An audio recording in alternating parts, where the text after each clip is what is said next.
Alright guys, welcome back to MILSIM Direct. Today we're going to review a new product line we're carrying. KUSH Nation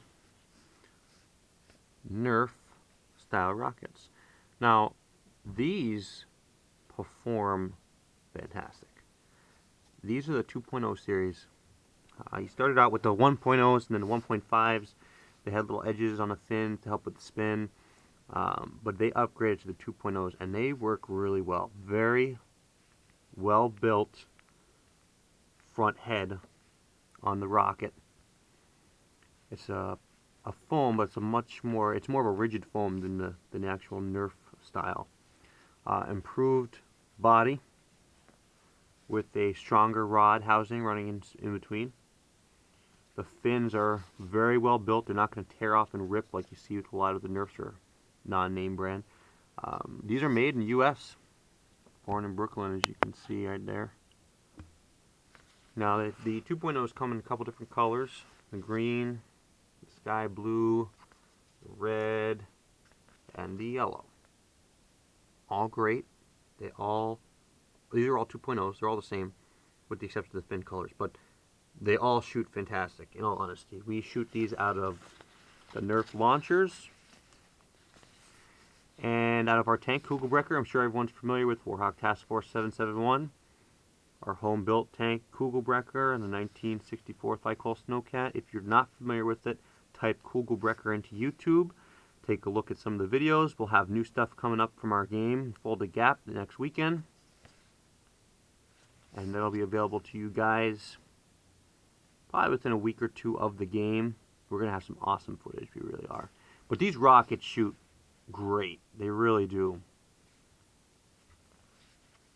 If you're looking for something that you can reuse, doesn't fall apart, this is the way to go. Now, the 1 series, you can see some of the difference.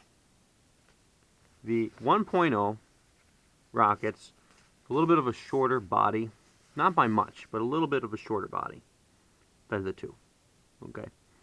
The 1 has a softer, much softer foam head on it than this one. This is more of a PVC, lightly almost like a plastic rubber mix coat over the top. I want to say this is what the texture reminds me of, more like a rubbery kind of foam than this. This is a soft, squishy foam like a stress ball. So these fly well, but especially at higher velocity, they like to tear apart. Not as strong. Housing's not as good as the one in this. The 2.0 definitely has a better housing. The fins are pretty close to being the same, but again, the foam on this is much softer than this foam. So my bet is on these for holding together better.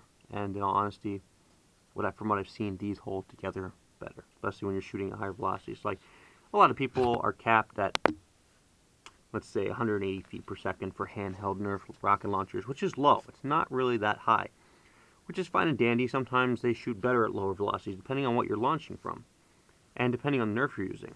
So if you're looking for low velocity stuff, these are great. They're hard to find, though, now because they're being discontinued. We have a couple of them in stock still. These 2.0s are great for low or high velocity. A little more expensive, but